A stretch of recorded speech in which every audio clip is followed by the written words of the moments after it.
Breaking news చూస్తున్నాం. కోమటిరెడ్డి రాజగోపాల్ రెడ్డి మరోసారి hot comments చేశారు. మంత్రి పదవి ఇస్తానని కాంగ్రెస్ మాట ఇచ్చిన మాట వాస్తవం.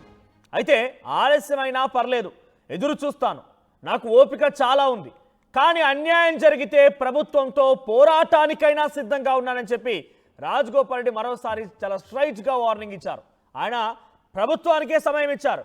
నాకు ఇవ్వడానికి కొంత ఆలస్యం అయితే ఓపిక ఉంది, పర్వాలేదు, భరిస్తాను, ఎదురు చూస్తాను. కానీ అన్యాయం జరిగితే మాత్రం తప్పకుండా ప్రభుత్వంతో పోరాటానికైనా సిద్ధంగా ఉన్నానని చెప్పి రాజగోపాల్ రెడ్డి అన్నారు.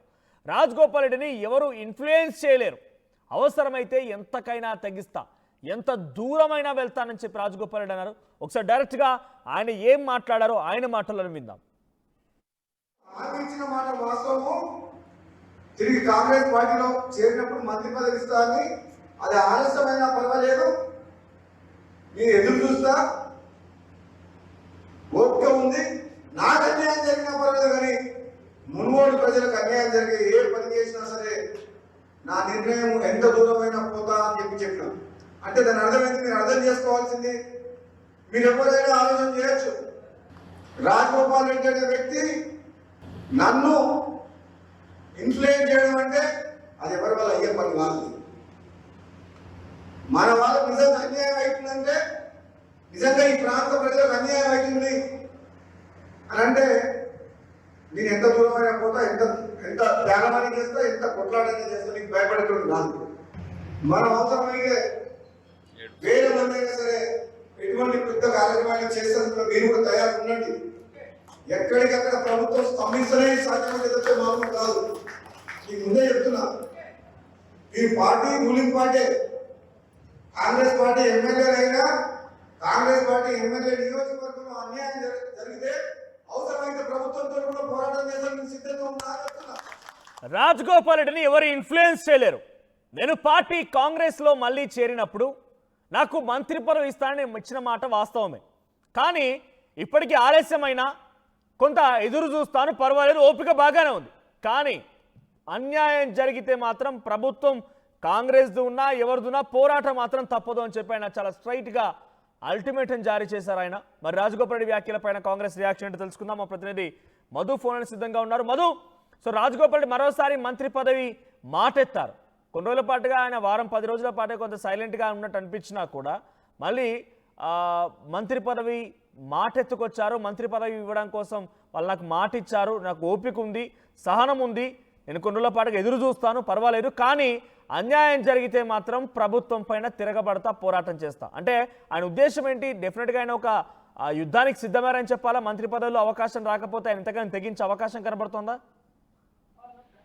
మరొకసారి ముఖ్యమంత్రికి ప్రభుత్వానికి వార్నింగ్ ఇచ్చినట్టుగా కనిపిస్తా ఉంది. ఇప్పటికే 4-5 టైమ్స్ ఇదే రీతిలో ఆయన వార్నింగ్ ఇచ్చారు. గతంలో అయితే ఇంకా హార్ష్ గా కూడా మాట్లాడారు. గతంలో ప్రభుత్వాన్ని మునుగోడు ప్రజల కాళ్ళ దగ్గరికి తీసుకొస్తాననేటువంటి స్టేట్మెంట్ గతంలో చేశారు.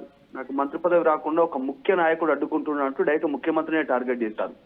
మరి ఇప్పుడు ఈ రోజు నిన్న కూడా మాట్లాడుతూ వెయిట్ చేస్తాను, ఓపిక ఉంది, నాకు ఇంకా పర్లేదు, ఎదురు చూస్తా వాళ్ళు ఇచ్చేంత వరకు, ఎందుకంటే అధిష్టానమే హామీ ఇచ్చింది అనేటువంటి స్టేట్మెంట్ మళ్ళీ ఒకసారి కాంగ్రెస్ పార్టీ అధిష్టానాన్ని పోక్ చేసే ప్రయత్నం చేశారు. అంటే మళ్ళీ ఒకసారి వాళ్ళని కదిలించే ప్రయత్నము, వాళ్ళకి మళ్ళీ గుర్తు చేసే ప్రయత్నం చేసినట్టుగా చాలా స్పష్టంగా కనిపిస్తా ఉంది. అవసరమైతే ఎంతకైనా తెగిస్తా అనేటువంటి స్టేట్మెంట్ మరి రాజీనామా చేయడానికి అందులో భాగంగా మా స్టేట్మెంట్ మాట్లాడారా, లేకుంటే ప్రభుత్వాన్ని ప్రెజర్ చేయడానికి స్టేట్మెంట్ చేస్తారా? మొత్తానికైతే పదే ఇప్పటికీ పలుసార్లు బెదిరింపుకు గురి చేసే ప్రయత్నం చేశారు. అది అధిష్టానాన్ని టార్గెట్ చేస్తున్నారు, ఇక్కడ రాష్ట్ర ప్రభుత్వాన్ని కూడా టార్గెట్ చేస్తున్నారు. ముఖ్యమంత్రిని గతంలో ఉద్దేశిస్తూ కూడా ఇలాంటి స్టేట్మెంట్లు చాలాసార్లు చేశారు. నిధులన్నీ, పదవులన్నీ అన్ని ముఖ్యమంత్రికి వెళ్తా ఉన్నాయి, ముఖ్యమంత్రి జిల్లాకే వెళ్తా ఉన్నాయి, మా జిల్లాకు ఎవరు పట్టించుకోవట్లేదు, రోడ్ల గురించి అనేటువంటిది నిన్న కూడా దాని గురించే మాట్లాడారు. ఇమ్మీడియట్లీగా రోడ్లు, తర్వాత ఇమ్మీడియట్లీగా అభివృద్ధికి సంబంధించినటువంటి అంశాలపైన దృష్టి పెట్టి వీటిని చేయకపోతే మాత్రం ఊరుకునేది లేదంటూ ఆయన చేసినటువంటి స్టేట్మెంట్ కాస్త హాట్ టాపిక్ గా మారింది. ఒక రకంగా చెప్పాలంటే రాజగోపాల్ రెడ్డి ఈ రోజు కాంగ్రెస్ పార్టీకి పంటి కింద రాయిలా మారినటువంటి సిచ్యువేషన్ కనిపిస్తా ఉంది. ఏం చేయలేనటువంటి పరిస్థితి మనం గతం నుంచి చెప్తా ఉన్నాం. రాజగోపాల్ రెడ్డి విషయంలో కాంగ్రెస్ కూడా ఏం చేయలేనటువంటి సిచ్యువేషన్ ఉందట. అధిష్టానం, ఢిల్లీ అధిష్టానం, ఇటు రాష్ట్రంలో ఉన్నటువంటి ప్రభుత్వం వెనుక ముందు నుయ్యి వెనుక గొయ్యిలా కాంగ్రెస్ పార్టీ పరిస్థితి మారింది. గతంలో హామీ ఇచ్చిన మాట వాస్తవం, కానీ ఇవ్వలేనటువంటి సిచ్యువేషన్. ఆల్రెడీ ఇద్దరు మంత్రులు ఉన్నారు, కోమటిరెడ్డి వెంకటరెడ్డి, ఉత్తమ్ కుమార్ రెడ్డి మంత్రులు, ఇద్దరు రెడ్డి సామాజిక వర్గానికి చెందిన. మళ్ళీ కోమటిరెడ్డి రాజగోపాల్ రెడ్డికి ఇస్తే కాస్త తలనొప్పి ఎదురయ్యే అవకాశం కనిపిస్తా ఉంది కాంగ్రెస్ పార్టీ. కాబట్టి ఆలోచనలో ఉంది. రాహుల్ గాంధీ కోర్ స్టేట్మెంట్ కిత్నే ఆబాదీ ఉత్తే ఇస్తదారి. ఆ రకంగా చూస్తే మరి రాజగోపాల్ రెడ్డికి మంత్రి పదవి ఇస్తే మాత్రం స్థానిక సంస్థల్లో మిగతా వాటిలో ఎఫెక్ట్ పడే అవకాశం ఉంటుంది. సో అన్ని రకాలుగా ఆలోచిస్తుంది ప్రభుత్వం.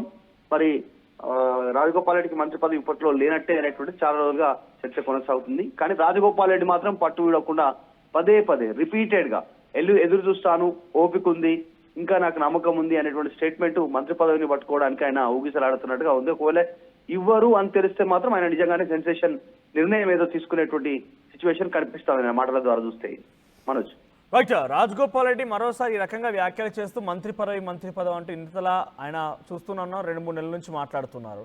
ఏ రోజైనా ఆయన దగ్గర నుంచి వాయిస్ అధిష్టానం వరకు వెళ్ళిందా? బికాజ్ కాంగ్రెస్ పార్టీలో ఒక నిర్ణయం ఎలా ఉంటుందంటే సీల్ కవర్లో వచ్చేటువంటి వారు మాత్రమే పదవులు చేపడుతూ ఉంటారు. మొదటి నుంచి కాంగ్రెస్ పార్టీ ఉన్నటువంటి ఆనవాయితీ. సో ఆయన ఈ రకంగా మాట్లాడుతున్నారని ఆయన ఎప్పుడైనా అధిష్టానం వరకు వెళ్ళారా? అధిష్టానం వరకు కలిసారా? అధిష్టానానికి ఏదో లేఖ రాశారా? సో అధిష్టానం వరకు ఆయన ఈ అంశం పదే మంత్రి పదవి అంశం ఏదైనా చేరిందా? సాధారణంగా కాంగ్రెస్ పార్టీలో ఇట్లాంటివన్నీ కూడా ఎప్పటికప్పుడు రిపోర్ట్ అవుతూ ఉంటాయి.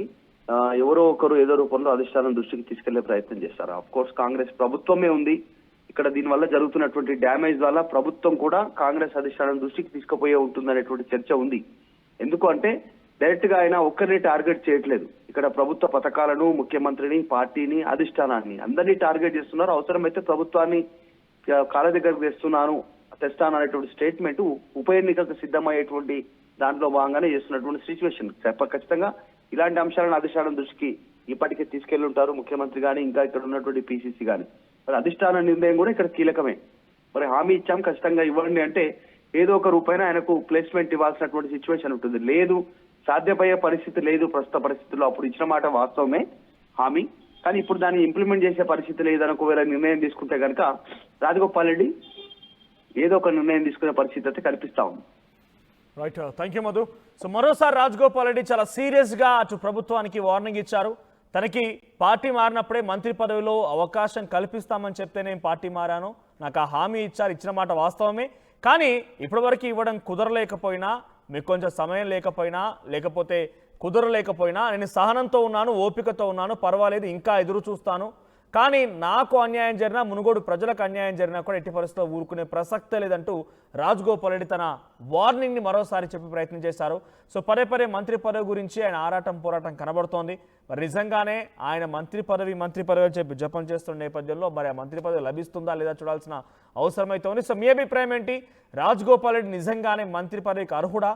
ఇప్పుడున్న సమయంలో రాజగోపాల్ రెడ్డికి మంత్రి పదవి దక్కుతుందని మీరు భావిస్తున్నారా? కామెంట్ చేయండి. ఒకసారి మళ్ళీ రాజగోపాల్ రెడ్డి ఏం మాట్లాడారో చూద్దాం.